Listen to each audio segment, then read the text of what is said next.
Alors, petite précision méthodologique quand même, parce que c'est important à savoir, on n'a pas interrogé uniquement à partir de 12 ans, mais à partir de 10 ans. Mais la bonne nouvelle, c'est qu'il n'y en a pas avant, sauf une autre drogue dont on parle peu, la cigarette.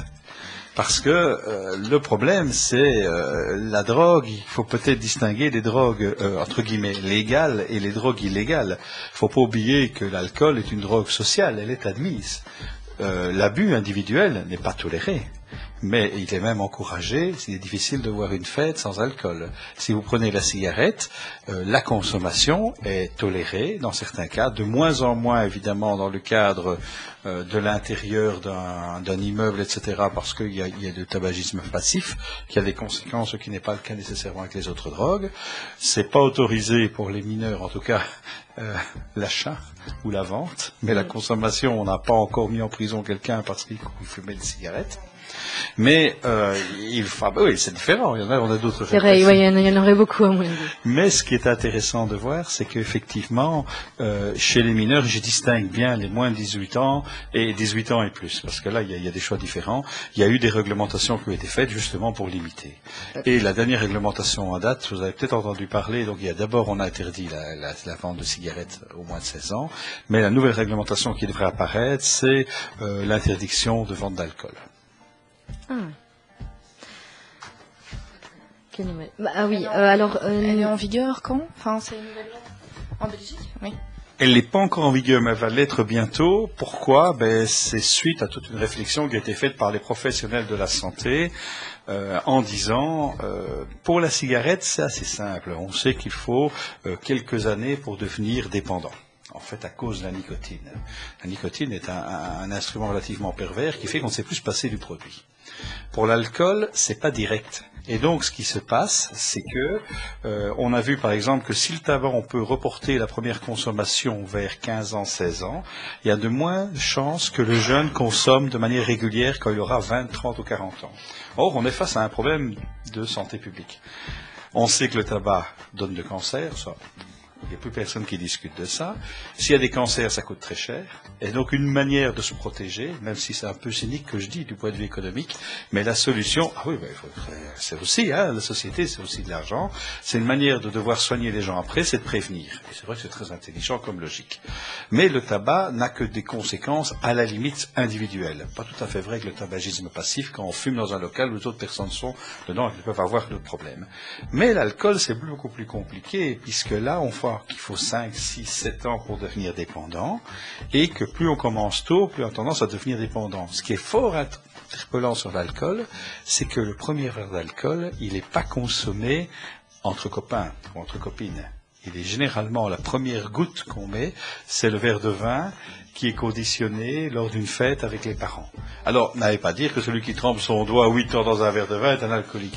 Et c'est souvent le problème. Il ne faut pas confondre la consommation d'alcool et l'alcoolisme. On a tendance à globaliser un peu trop. Exactement. Et on a tendance surtout à dire c'est pas autorisé pour certaines catégories sociales, c'est autorisé pour d'autres.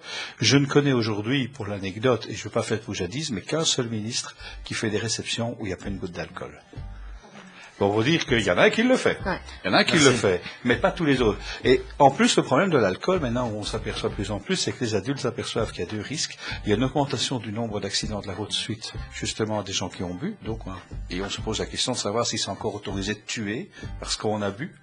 Parce que c'est ça finalement. Quand on écrase quelqu'un, on tue. Alors que tuer avec un couteau, c'est pas acceptable. Donc, est-ce qu'on peut accepter ce genre de choses? Et l'autre problème, c'est que 5, 6, 7 ans, on devient dépendant. Et la dépendance à l'alcool, c'est quand on ne sait plus se passer de son verre de bière tous les jours. Alors là, ça devient plus fréquent. Attendez, parce que on reviendra donc sur la différence entre une consommation et dépendance, parce que c'est important. En attendant, pour les auditeurs qui nous écoutent, vous pouvez donner votre avis sur la page Laissez un message de quartierlibre.be via le livre d'or ou via MSN. Alors on laisse la parole aux jeunes ce soir. D'abord, je voulais dire quelque chose, c'est que moi je suis pas d'accord avec notre spécialiste, parce que moi je vais pas... moi je suis dans, on va dire, je vois dans la rue ce qui se passe, je vois ce qui se passe dans la société directement en première ligne de front, Et je peux vous dire qu'avec les années, ça augmente. Maintenant, avant, on trouvait de l'héroïne à chaque coin de rue. C'est vrai qu'aujourd'hui, ça a diminué. Maintenant, on trouve de la cocaïne et des amphétamines à chaque coin de rue, comme les speed et tout. L'ecstasy, c'est faux. Ça, c'est un produit qui, à la base, c'était quelque chose de bon, mais qui a été repris par la mafia, mais c'est pas le débat. Mais je veux dire, tout ça est en augmentation, et moi, je le vois dans des soirées genre drop and bass ou des choses comme ça, où moi-même, je vais voir et je vois ce qui se passe. Et à 6 heures du matin, tout le monde se tape dessus, tout le monde crie, ça paraît correctement. Et d'un autre côté aussi, il y a aussi les drogues légales dont les gens parlent pas. Genre, il y a des écoles qui poussent les parents à prescrire à leurs enfants des médicaments contre l'hyperactivité pour que ceux-ci soient plus assidus à leurs cours. Ce que je trouve un peu contradictoire, parce qu'on se bat contre la lutte des amphétamines, de la cocaïne et des chiffres, mais on en prescrit chez le médecin à tout le monde. Donc voilà, donc maintenant je dis ça, et c'est ce que je pense et c'est ce que je vois. On aura l'occasion de reparler, de revenir là-dessus un peu plus tard, parce que tu as relevé un point. Donc moi je vois autour de moi beaucoup de jeunes qui fument de plus en plus, etc. Ça a peut-être à voir avec un point qu'on verra plus tard. Mais donc, pour Zoé, tu avais quelque chose à dire peut-être? Juste une mini question par rapport à ce que notre cher expert disait, par rapport à l'alcool.